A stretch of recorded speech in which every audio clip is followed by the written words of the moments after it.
ఎత్తైన ప్రాంతాలకు వెళ్ళినప్పుడు, ప్రయాణం చేస్తున్నప్పుడు మనలో కొంతమందికి తలంతా తిప్పుతున్నట్లుగా, కళ్ళు తిరుగుతున్నట్లుగా అనిపిస్తూ ఉంటుంది. వాంతవుతున్నట్లుగా, వికారంగా కూడా ఉంటుంది. అయితే ప్రయాణాలు చేయకపోయినా, ఎత్తైన ప్రాంతాలకు వెళ్ళకపోయినా మనలో కొంతమంది అస్తమానం తలంతా తిప్పేస్తున్నట్లుగా ఉంటుంది. తూలి పడిపోతామేమోనని భయపడిపోతూ ఉంటారు. ఈ రకమైన పరిస్థితిని డాక్టర్లు వర్టిగో అని పిలుస్తారు. నిత్య జీవితాన్ని దుర్భరంగా మార్చే వర్టిగోకు కారణాలు, చికిత్సా మార్గాల గురించి ఇప్పుడు తెలుసుకుందాం.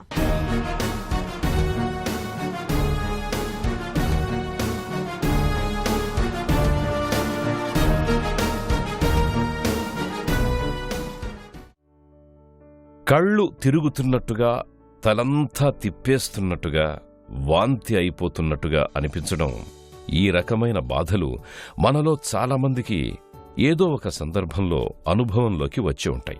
కొంతమంది తమకు తల తిరుగుతున్నట్లుందని అంటారు.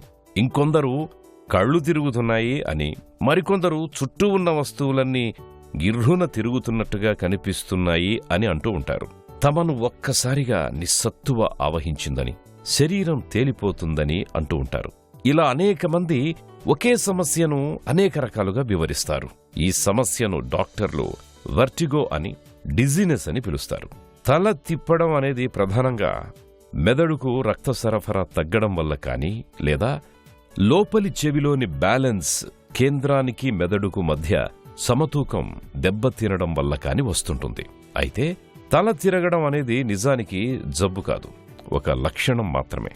తల తిప్పడం అనేది కొన్ని క్షణాల నుంచి కొద్ది గంటలు, కొన్నిసార్లు కొన్ని వారాల పాటు కూడా ఉండే అవకాశం ఉంది.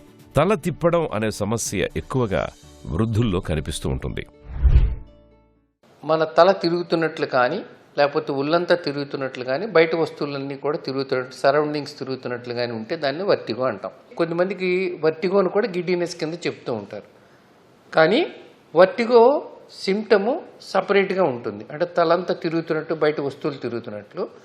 గిడ్డీనెస్ వీళ్ళకి తల తేలిగ్గా ఉండటం కానీ, తేలిపోతున్నట్లు కానీ, పడిపోతున్నట్లు కానీ ఉండొచ్చు అన్నమాట. సో ముఖ్యంగా వర్టిగో అనేది పెరిఫెరల్ వర్టిగో, సెంట్రల్ వర్టిగో అంటాం. అంటే పెరిఫెరల్ వర్టిగో అంటే మనకి చెవులో ఇంబ్యాలెన్స్ రావటం వలన వచ్చే ప్రాబ్లంని మనం పెరిఫెరల్ వర్టిగో అంటారు.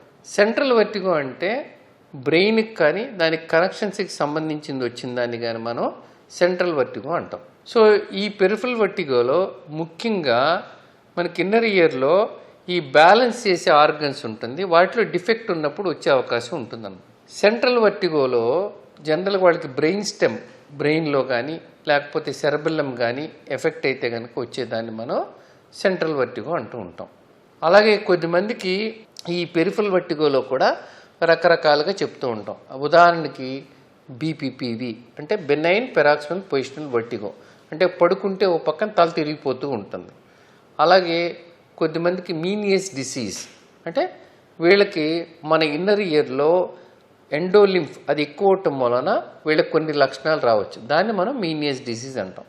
అలాగే వెస్టిబులర్ న్యూరోనైటిస్ అని, లేకపోతే ల్యాబ్రింథైటిస్ అని, ఇవన్నీ పెరిఫెరల్ వర్టిగో కింద వస్తూ ఉంటాయి అన్నమాట.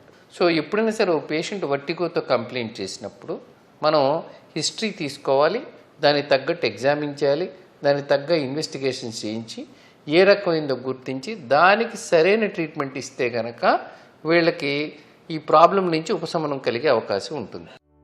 తల తిప్పడం, తలంతా తిరుగుతున్నట్టుగా అనిపించడంలో బాధితులకి రెండు రకాల అనుభవాలు ఎదురవుతుంటాయి. మొదటి రకంలో ఆబ్జెక్టివ్ అంటే వ్యక్తి తన చుట్టూ వస్తువులు తిరుగుతున్నట్టుగా భ్రాంతి చెందుతాడు. ఇక రెండవ రకం సబ్జెక్టివ్ అంటే వ్యక్తి తనే తిరుగుతున్నట్టుగా అనుభూతి చెందుతాడు.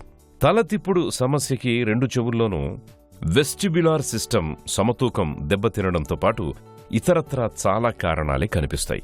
ఏదైనా వాసన పడనప్పుడు, చెవిలో హోరుతో బాధిస్తున్నప్పుడు, ప్రయాణాలు గిట్టనప్పుడు, బీపీ ఎక్కువ తక్కువ అయినప్పుడు, రక్తంలో షుగర్ తగ్గినప్పుడు, నిద్ర చాలనప్పుడు, చూపులో తేడాలున్నప్పుడు, కొన్ని రకాల మందుల మూలంగా కూడా తరచూ తలతిప్పు సమస్య ఎదురవచ్చు.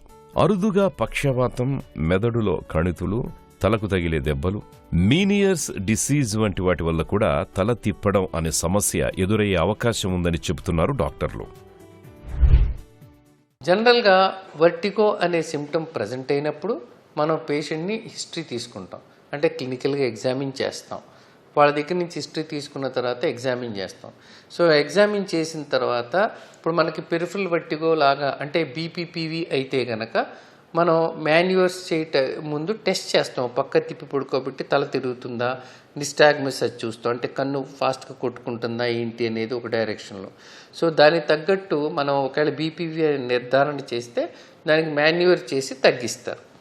2 మీనియస్ డిసీజ్ అయితే కనుక వీళ్ళకి అంటే ఫ్లూయిడ్స్ తీసుకోమని చెప్తాము, సాల్ట్ తగ్గించమని చెప్తాము, ఆ కొద్దిసేపు రెస్ట్ తీసుకోమని చెప్తాము, మెడిసిన్స్ వాడమని చెప్తాం. అలాగే ఈ వెస్టిబులర్ న్యూరోనైటిస్ అయినా ల్యాబ్రింథైటిస్ అయినా నిర్ధారణ చేయటానికి ఒక్కోసారి ఆడియోమెట్రీ లాంటిది చేస్తాం అన్నమాట. ఆడియోమెట్రీ చేస్తే కనుక ఇప్పుడు మీనియస్ డిసీజ్లో కూడా ఆడియోమెట్రీ హెల్ప్ అవుతుంది. అట్లాగే ఈ వెస్టిబులర్ న్యూరోనైటిస్లో కూడా ఆడియోమెట్రీ హెల్ప్ అయ్యే అవకాశం ఉంటుంది వీటిల్లో. సో తర్వాత బ్రెయిన్ స్కాన్ ఒక్కోసారి సెంట్రల్ వెట్టుకు అంటే వీళ్ళకి నడవటంలో ఇబ్బంది ఉంటే కనుక ఎంఆర్ఐ లాంటివి చేస్తాం. సో దానికి తగ్గట్లు మనం టెస్టులు చేస్తాం అన్నమాట. సో ముఖ్యంగా క్లినికల్ ఎగ్జామినేషను, అవసరమైతే కనుక ఆడియోమెట్రీ టెస్టు, తర్వాత 3వది స్కానింగ్లు. ఇవి టెస్టులు చేసి నిర్ధారణ చేసి ఏ టైప్ ఆఫ్ వర్టిగోనో నిర్ధారణ చేసి దానికి తగ్గ ట్రీట్మెంట్ ఇస్తూ ఉంటాం. వెర్టిగోతో బాధపడుతున్నప్పుడు కళ్ళు తిరుగుతున్నట్టుంటుంది అని, మైకంగా ఉంటుందని, తూలుతున్నట్టుంటుందని, పడిపోతున్నట్టుందని, నడుస్తుంటే పక్కకు ముందుకు పడిపోతున్నట్టు ఉంటుందని బాధితులు డాక్టర్కి చెబుతుంటారు. ఇలాంటప్పుడు బాధితులు చెబుతున్న లక్షణాలను బట్టి డాక్టర్లు చికిత్స మొదలు పెడతారు. కొంతమందిలో వర్టిగో 5 నుంచి 10 నిమిషాలుంటుంది, ఇంకొంతమందిలో 2 గంటలు కూడా ఉండొచ్చు. నడుస్తుంటే పక్కకు తిరుగుతున్నట్టు, ముందుకు తోస్తున్నట్టు ఉంటుంది. ఈ లక్షణాలను మెదడుకు సంబంధించిన కారణాల్లో చూస్తారు. ఒత్తిడితో గాని, ఆందోళన, మానసిక సమస్యలతో ఉన్నవారిలో కూడా వెర్టిగో ఉండొచ్చు. కొన్ని రకాల మందులు మెదడు, వెన్నపూసపై, చెవి లోపల సమతుల్యతను కాపాడే నిర్మాణాలపై ప్రభావం చూపుతాయి. దీనివల్ల కూడా వెర్టిగో రావచ్చు. ఈ కారణాలన్నిటినీ పరిశీలించిన తరువాత తదనుగుణంగా మందులను సిఫారసు చేస్తారు. సాధారణంగా పెరిఫరల్ వర్టిగోలో చాలాసార్లు మనం కారణాన్ని కనుక్కుని దాన్ని మందులతో నయం చేసే అవకాశం ఉంటుంది. సో సర్జరీ చేసే అవసరం చాలా తక్కువ సార్లు పడుతూ ఉంటుంది. కొంతమందికి ఈ ఎండోలింఫాటిక్ ఫిస్టులా అని ఇలాంటివి డెవలప్ అయినప్పుడు వాటికి సర్జరీ లాంటిది అవసరం అవుతూ ఉంటుంది.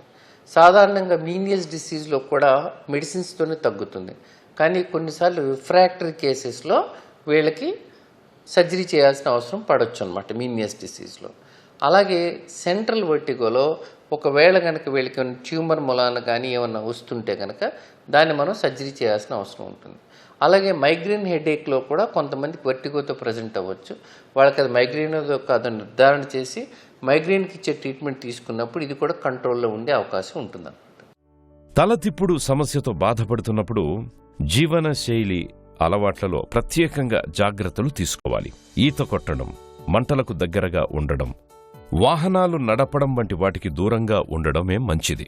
మానసిక ఒత్తిడి, ఆందోళనలను బాగా తగ్గించుకోవాలి. రోజువారీ ఆహారంలో కొవ్వు పదార్థాల్ని తక్కువగా తీసుకోవాలి.